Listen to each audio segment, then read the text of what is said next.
Alors, je m'appelle Nathalie Monocène, je viens de France. Je suis arrivée en Suisse il y a maintenant 7 ans.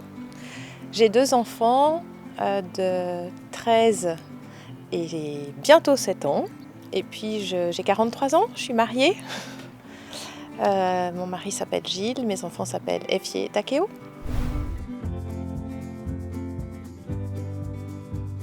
Pasteur suffragante, on a fini le stage, on n'est pas encore consacré, on a cette période de 2 ans avant la consécration où on est seul en paroisse. On travaille comme tous les pasteurs et les diacres du canton. Mais la seule différence, c'est que dans 2 ans, j'aurai un examen final avant la consécration, j'espère.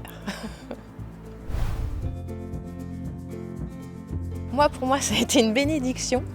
Parce que c'est vrai que j'ai une famille un peu particulière qui est un peu difficile à déménager. Donc la première chose que j'ai pensé, je me suis dit oui, chouette, logistiquement c'est super facile. Et puis l'autre chose quand même aussi, c'est que j'avais la chance d'avoir fait mon stage dans la paroisse juste à côté, une paroisse sœur avec qui on travaille beaucoup. Et puis ça fait 7 ans que je suis ici, donc j'avais hâte de connaître mieux le village. Alors donc je suis française, je suis née dans une famille mixte, catholique et protestante. Donc moi j'ai grandi, c'est ma maman qui est catholique, donc j'ai fait tout mon catéchisme chez les catholiques. Et puis quand j'ai rencontré mon mari, on a fait le trajet vers le protestantisme, que moi je connaissais déjà par ma famille. Et puis voilà, j'ai commencé comme ça, donc il y a plus de 20 ans, 25 ans. Et puis je suis rentrée dans une communauté, puis la pasteur m'a dit « mais viens faire l'éveil à la foi », etc. Mais il y a encore 10 ans, j'aurais jamais imaginé être pasteur.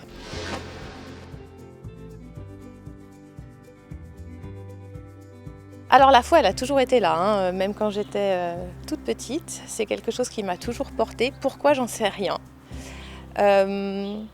Maintenant, c'est vrai qu'il y a 10 ans, j'aurais jamais imaginé être pasteur. Donc c'est un appel un peu fou pour moi.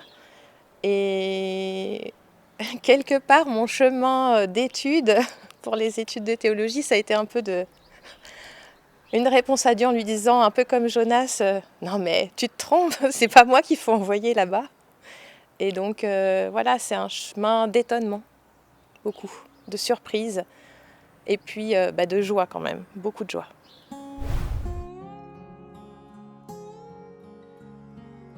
Une seule. Alors je vais pas forcément prendre celle qui me porte souvent, mais je vais prendre celle qui a fait le tournant, je dirais c'est Paul Tillich, sur le courage d'être et le fait de dire, de s'accepter alors qu'on est inacceptable soi-même, qu'on s'aime pas, mais Dieu nous accepte. C'est cette grâce en fait que j'ai aimée dans le protestantisme et qui me porte.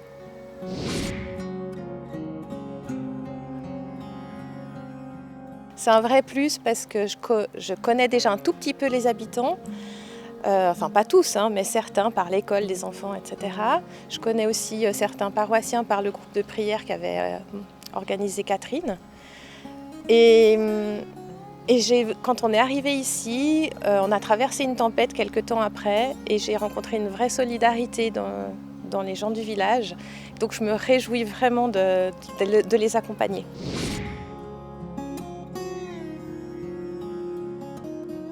Pour moi, être pasteur, c'est accompagner les gens dans leur vie. C'est pas juste le culte du dimanche, c'est pas juste les actes ecclésiastiques, c'est vraiment être dans leur vie à eux, pouvoir être accessible, répondre à leurs questions, même celles qui leur semblent bêtes, mais poser des poids, dire ça va pas, tiens je me réjouis d'une fleur ou non là en ce moment c'est difficile. Et du coup partager, les écouter, prendre le temps. C'est les rencontres. Les rencontres, l'accompagnement, c'est une richesse, c'est des cadeaux qui sont faits. En fait, j'ai l'impression que je reçois plus que mon travail. Enfin, je donne de mon temps, mais je reçois énormément. Pour moi, déjà l'articulation avec les 2 autres paroisses de Cossonay et de Vufflan-la-Ville, elles me semblent logiques parce que ça fait déjà 1 année et demie que je les pratique. Donc le travail avec les collègues, il est facile. Avec la région, c'est pour moi du soutien, c'est d'autres compétences.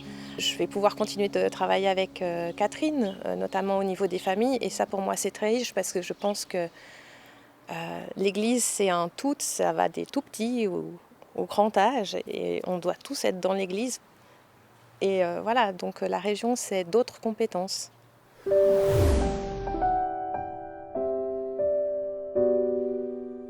J'aimerais être perçue comme quelqu'un d'accessible. Et qu'est-ce que j'aimerais? J'aimerais que les gens se disent que le culte, il est pour tous. Il n'est pas juste pour ceux qui comprennent la théologie, mais pour tout le monde. Et c'est pas juste au culte qu'on vit sa foi, parce que le culte, c'est 1 heure par semaine. Mais justement, se dire que l'Église, tout le monde peut en faire partie. On a vraiment sa place, on peut être accueilli, qu'on soit baptisé, pas baptisé, en recherche, en questionnement, en révolte contre Dieu.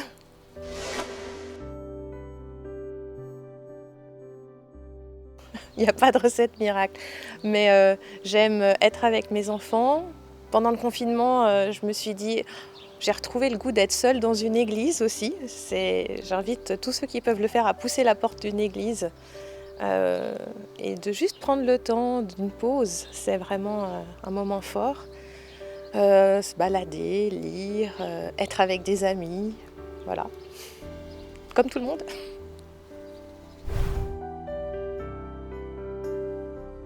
Un livre que j'aime beaucoup, c'est un livre de Marion Muller-Collard qui s'appelle L'autre Dieu, qui, pendant la tempête que ma famille a traversée il y a 5-6 ans bientôt, a mis en mots ce que la confiance en Dieu que j'avais. J'arrivais pas à trouver les mots pour expliquer aux gens. Et cette théologienne, elle a mis les mots que j'arrivais pas à sortir. Et je me disais, oui, c'est ce qu'elle dit, c'est ça, c'est ce que je pense. Dieu, il n'a pas voulu ce qui m'arrive, mais il m'accompagne. Le verset, je le garde pour moi. Mais le personnage que j'aime beaucoup et qui m'accompagne depuis ce que j'appelle mon appel, c'est Jonas. Forcément, il fuit. Et puis finalement, il est rattrapé par l'appel de Dieu. Donc Jonas me plaît beaucoup dans sa vulnérabilité.